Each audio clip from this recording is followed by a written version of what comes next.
ជួបគ្នាថ្ងៃនេះព្រោះមាននិស្ស័យចាមកពីផ្ទៃមេឃដ៏ធំធេងធ្លាប់រស់ក្បែរកាយសែកសប្បាយលេងដូចជារូបភាពក្នុងរឿងនិទាន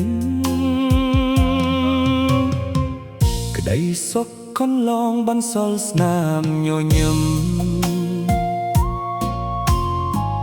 ធ្លាប់មានសង្ឃឹមគ្រប់គ្រងចិត្តបៀមគ្រាដែលជួបគ្នាស្រឡាញ់ឥតឌៀមបន្សល់ទុកត្រឹមរឿងរ៉ាវចងចាំ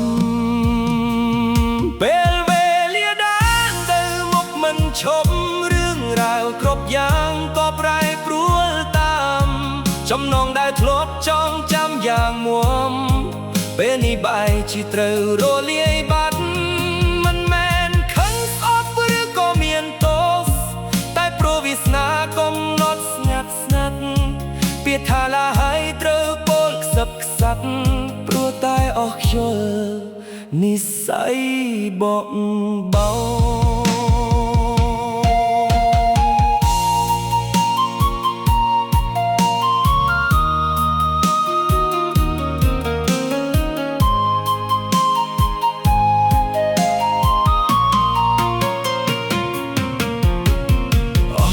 ស័យហើយក៏ត្រូវតែឃ្លាតមិនអាចរីរងជោគវាសនាបានដាច់ចេញរៀងខ្លួនស្វែងរកសុខសាន្តទុកអនុស្សាវរីយ៍ជាមេរៀ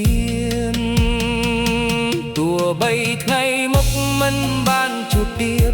ចិត្តនៅជួនពរឲ្យអូនឥតឃ្លាតជួបអ្នកថ្មីឡើ